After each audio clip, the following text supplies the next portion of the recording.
Hello and welcome to the show of Sharing Vietnam on VTC 10 NetViet channel. The entrepreneurship ecosystem in Vietnam is well known for its youth and development with the dynamic internal market and abundant talents.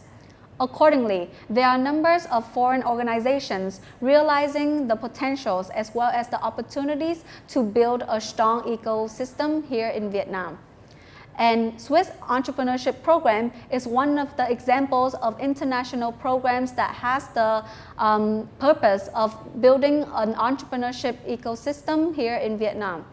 Let's meet Mr. Hup Langstaff, the Director of Swiss Entrepreneurship Program in Vietnam, to learn more about this topic. Hello, Mr. Langstaff, welcome to the show. Thank you so much for your time. Hello, Huynh, and thank you for inviting me, and thank you, or xin chào. So after watching the video clip introducing the Swiss Entrepreneurship Program, then our audiences might have known that this program is established in 7 countries around the world. So can you tell us why Vietnam is chosen as one of the 7 countries? Switzerland has had a long history of working in Vietnam, and the Swiss government is the funder of our program in Vietnam and the other 6 countries. And so this was an innovative, unique program 5 years ago when we introduced it. And the Swiss government looked at it and said it had a lot of promise and opportunity for Vietnam. And so with the relations and connections that we had, it was a good fit. Can you tell us your missions and the visions of the Swiss EP in Vietnam? So the Swiss EP in Vietnam is intended to support the startup ecosystem. So that means the startup companies, the founders. And the approach is to work with partner organizations who work to build the capacity of the startups. So these are like business accelerators, business incubators, some universities. Pretty much the private sector is the focus. And the result is intended to be more companies growing faster, producing more jobs. And importantly, high-tech jobs, value-added. So would you like to share the key values that you bring to the entrepreneurship ecosystem in Vietnam? What we are focused on is building the capacity and working with organizations who work with startups and founders. And so our focus is those organizations, even more than the startups themselves. And the idea is to build up their capabilities so that they can then turn around and work with more startups and more founders, more investors, and do so in a more effective way. And the idea is to build up the capacity of those companies or those organizations who then produce these companies, who then grow faster, develop international connections, which is a very important concept that we have. And then the next round will go with more startups and more founders and more investors. What kind of activities that you are doing here to meet the visions and the missions of Swiss EP that you have shared above? Our focus is not our activities, but we're a little different than many programs. Our focus is the activities of our partner organizations. And so we do that not with money, so we don't provide grants or funding for our partners. But what we do is we bring in international experts to work with our partners. And the idea is to expose our partners to processes, techniques, tools used by successful international programs. Not to do it exactly that way, but to learn from them, and our partners then apply it to Vietnam.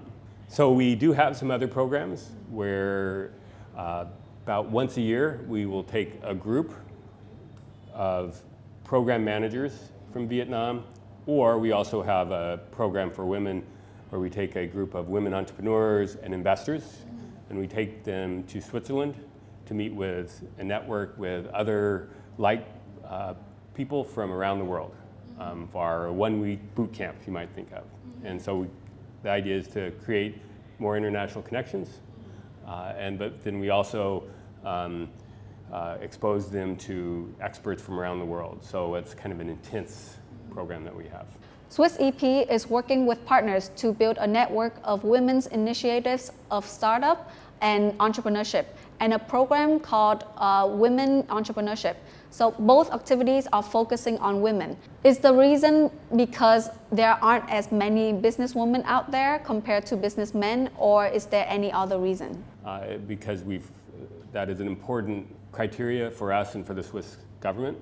And it's not because women aren't as capable, but it's about making the opportunities equal for men and women. We have one partner in Vietnam, so WISE, which is Women's Initiative for Startups and Entrepreneurship. They focus on women-related companies and entrepreneurs. And so the idea, again, is to make everything equal.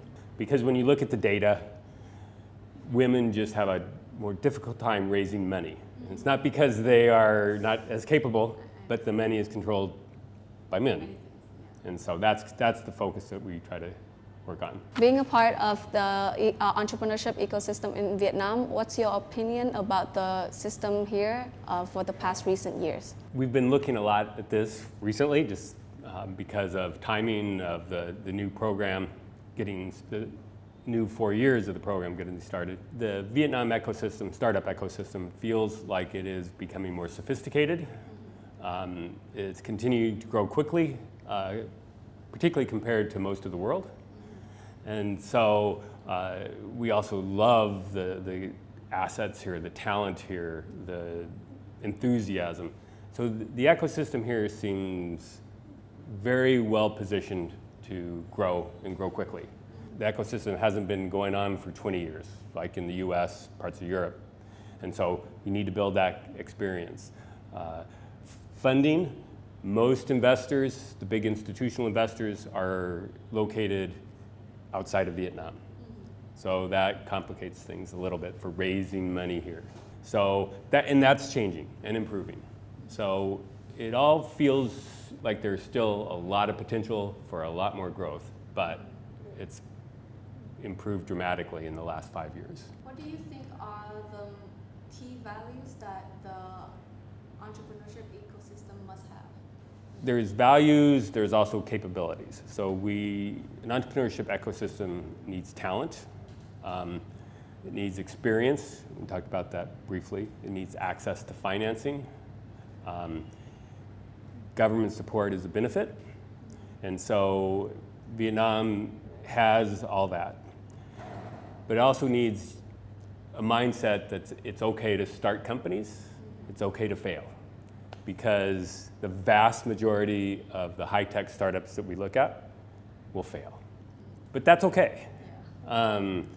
That's expected. So there needs to be the mindset or the acceptance within the culture that failing is okay.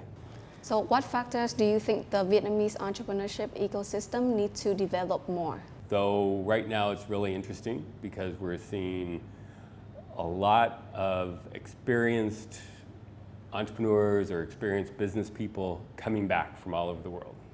They're bringing their talent, their experience. I think they're moving to opportunity in Vietnam.